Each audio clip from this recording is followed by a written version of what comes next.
vamos a ir viendo ya la predicación de la palabra de Dios en materia. El primer episodio fue como la introducción para ver estas partes del testimonio, qué es la reflexión, qué es la predicación, cuál es el perfil del predicador, cuál es la exigencia que nos pide. Pero ahora vemos ya en materia lo que tiene que hacer un predicador, cuál es el paso de la predicación. Y como primer punto en este paso de la predicación es entender, ¿sí?, la estructura de la Biblia, ¿sí? ¿Cuál es la estructura de la Biblia? Y para esto ustedes ya tienen que tener conocimiento básico, ¿no? Antiguo Testamento, Nuevo Testamento, el Antiguo Testamento con 27 libros, Nuevo Testamento con 46, capítulos con números grandes, versículos, números pequeños que van entre el texto. Vamos a tener dentro de la predicación lo más importante es el Evangelio, los Evangelios, las cartas paulinas y al final el Antiguo Testamento. Normalmente en una predicación no se va a tocar el Antiguo Testamento. Normalmente en las predicaciones se van a ocupar textos del Evangelio y las cartas paulinas. Bueno, voy a hacer preguntas yo. Hermana Esmeralda, ¿me puede decir cuántos libros tiene el Antiguo Testamento? Sinceramente no lo recuerdo. Ok, ahí lo estamos viendo en pantalla. ¿Sí lo puede ver? Ahí dice Ah, Antiguo Testamento y Nuevo Testamento. Ahí dice el número ok, antiguo. a ver, Sí. permítame porque no está bien conectada. Ah, Antiguo, sí. 27. ok, muy bien, nada más. Hermana Marina, ¿me puede decir cuántos libros tiene el Nuevo Testamento? 46. Muy bien. Eh, Hermana Cristina, ¿usted me puede decir cómo puedo identificar los capítulos en la Biblia? Número grande. Juan 15, del 1 al 6. El verdadero discipulado. Yo soy la vid verdadera, y mi padre es el viñador. El Padre corta todas las ramas unidas a mí que no dan fruto, y poda las que dan fruto, para que den más fruto. Ustedes ya están limpios, gracias a las palabras que les he comunicado. Permanezcan unidos a mí, como yo lo estoy a ustedes. Ninguna rama puede producir fruto por sí misma, sin permanecer unida a la vid. Y lo mismo les ocurrirá a ustedes si no están unidos a mí. Yo soy la vid y ustedes las ramas. El que permanece unido a mí, como yo estoy unido a él, produce mucho fruto, porque sin mí no pueden hacer nada. El que no permanece unido a mí es arrojado fuera, como las ramas que se secan y luego son amontonadas y arrojadas al fuego para ser quemadas. Palabra de Dios. Te alabamos, Señor.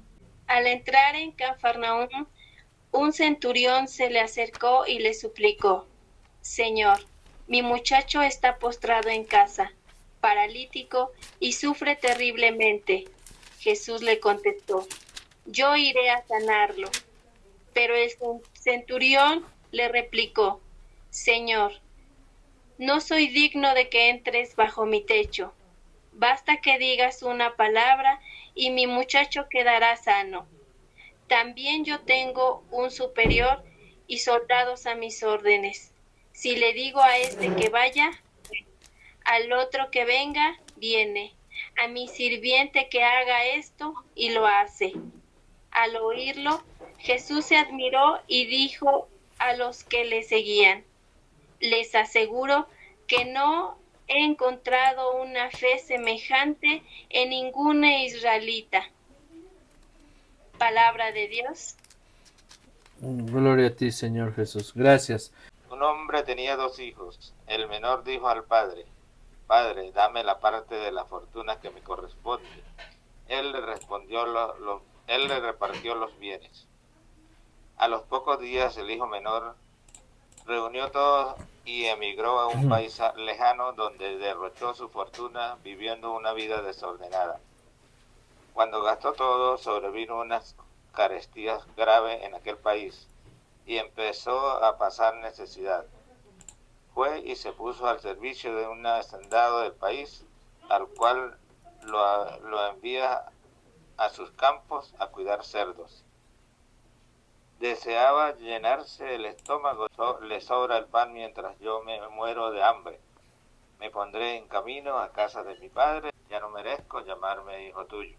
Pero el padre dijo a sus sirvientes, enseguida traigan al mejor vestido y vístanlo. Pónganle un anillo en el dedo y sandalias en los pies. Traigan el ternero engordado y mátenlo. Celebremos un banquete, porque este hijo mío estaba muerto y ha revivido. Muy bien, hasta ahí. Perdón, nada más era hasta el versículo 20. Bien, sí. Excelente, bien. Este es el trabajo que ustedes van a hacer. Normalmente cuando se nos pide predicar la palabra de Dios en ausencia del sacerdote, normalmente nosotros tomamos el texto del evangelio, nosotros elegimos la temática, el padre nos va a decir, pues tú vas a hacer la hora santa, tú la vas a dirigir, tú vas a predicar, tú vas a hacer la visita al enfermo, tú vas a hacer la liturgia de la palabra. Entonces prácticamente nosotros nos compete hacer esto, ¿sí? Entonces, ¿cómo elegir un texto para una predicación? Número uno, hay que tener en cuenta la temática. Hay muchas temáticas en la vida de la iglesia: misericordia, amor, familia, perdón, servicio, oración. Número 2, vamos a elegir el texto del evangelio conforme al tema que estamos tomando. Ahora bien, ustedes empezaron al revés. Elegimos un texto y a partir del texto pues vamos a ir preparando nuestra predicación. El texto que yo les di va a ser el texto de su predicación, un trabajo que ustedes me van a entregar en una hoja blanca tamaño carta. Van a colocar predicación de y van a ponerme su nombre completo. En la parte de abajo van a poner con letra grande el título de la cita bíblica. Juan, capítulo tal, versículo del 1 al tal. Y abajo van a poner edición tomada de la Biblia latinoamericana, de la Biblia de América, de la Biblia de los jóvenes, de etcétera, Biblia de Jerusalén. Ponen porque tenemos que dar veracidad de la Biblia de que estamos tomando, que sea católica.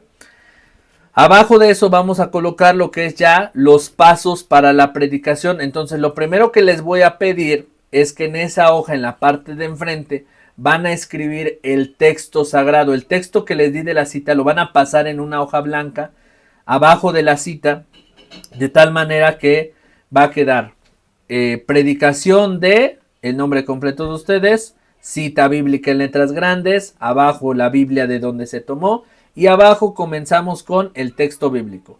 En aquel tiempo pasó, etcétera. Van a transcribir la cita bíblica a su hoja blanca y en la parte de atrás le van a dar vuelta y en la parte de atrás van a escribir su predicación, ya sea que en esa hojita o en otras dos hojas escriban lo siguiente. Miren, vamos a leer el texto y en el texto vamos a analizar los siguientes pasos. ¿Qué me dice el texto? ¿Qué significa el contexto bíblico? ¿Qué ejemplos puedo tomar para explicar este texto? ¿Qué respuesta exige Dios en mi vida? ¿Cómo agradezco a Dios este mensaje? Entonces, primero, ¿qué dice el texto? ¿Sí? Ya que ¿qué dice el texto? Bueno, el texto habla de esto y de esto y de esto. ¿Qué significa el contexto bíblico? Bueno, yo entendí que en el contexto bíblico Jesús se refería, etc. ¿Qué ejemplos puedo tomar? Bueno, una ocasión yo me acuerdo que cuando yo era pequeño o cuando yo iba en la combi o cuando estaba en la fila de las tortillas pasó este ejemplo y esto lo puedo asimilar a lo que la palabra de Dios me dice. Un breve ejemplo.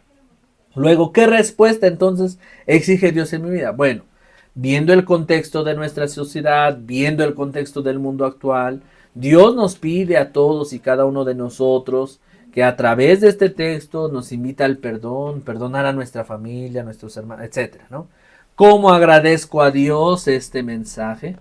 Es decir, después de la respuesta que Dios me pide, entonces, ¿cómo agradezco? Pues gracias, Señor, porque hoy en tu palabra me has mostrado que tú también puedes perdonar, que tú también tienes misericordia, que tú también nos muestras que eres el agua viva, que tú nos das vida eterna. Te agradezco porque aquí estoy. Entonces, todas estas partes de las preguntas van a ir dentro de la predicación. Y otra forma más sencilla de la predicación es la siguiente. Esto ya lo hablaremos el día viernes de manera más detallada, pero nada más a modo de ejemplo, yo lo que voy a hacer en la predicación del paso a paso es separar el texto por frases, como por ejemplo acá, a la hermana Cristina le tocó el Evangelio de San Juan, capítulo 7, versículos del 37 al 39. Y este es el texto, el texto lo vamos a transcribir. Dicen, el último día de la fiesta, que era el más solemne, Jesús, puesto en pie, exclamó con voz potente, el que tenga sed, que venga a mí, pues el que cree en mí tendrá de beber, lo dice la Escritura, etcétera. Palabra del Señor, gloria a ti, Señor Jesús. Y, por ejemplo, acá yo ya puse un ejemplo de mi predicación. El último día de la fiesta, que era el más solemne. A ver, esa primer parte del Evangelio.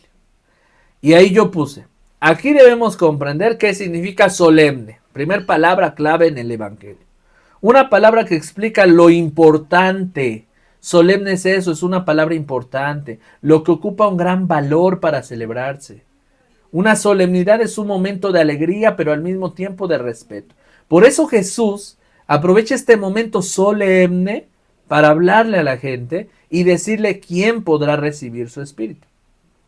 Por eso dice el texto, el último día de la fiesta, que era el más solemne, el último día, lo podemos asimilar como el dicho que dice que lo mejor se deja hasta el último. No sé si lo han escuchado, que siempre lo último llega hasta el final. Como por ejemplo, cuando Jesús en las bodas de Caná, ¿sí?, va a dejar al final que se acabe el vino y va a sacar el mejor vino, porque lo último siempre llega al final. Por eso también en el Evangelio dice el último día de la fiesta, que era el más solemne. Entonces ocupa el Señor este momento para poder dar su mensaje. Siguiente frase, por ejemplo. Vemos en esta diapositiva que yo ya dice, Jesús, puesto en pie, exclamó con voz potente, el que tenga sed, que venga a mí. Y yo ya puse, en esta expresión de Jesús explica el trasfondo de nuestra humanidad. Porque quien recibe a Jesús jamás tendrá sed. En realidad aquí Jesús confirma la promesa de darnos vida. El que tenga sed, que venga a mí. Si alguna vez hemos escuchado la expresión de que el agua es vida, no sé si alguna vez han escuchado ustedes eso, que el agua es vida, pues Jesús nos invita a beber de esa agua que es vida, que da vida eterna. Por eso el Evangelio se refiere a esto. Entonces así vamos comprendiendo nuestra predicación.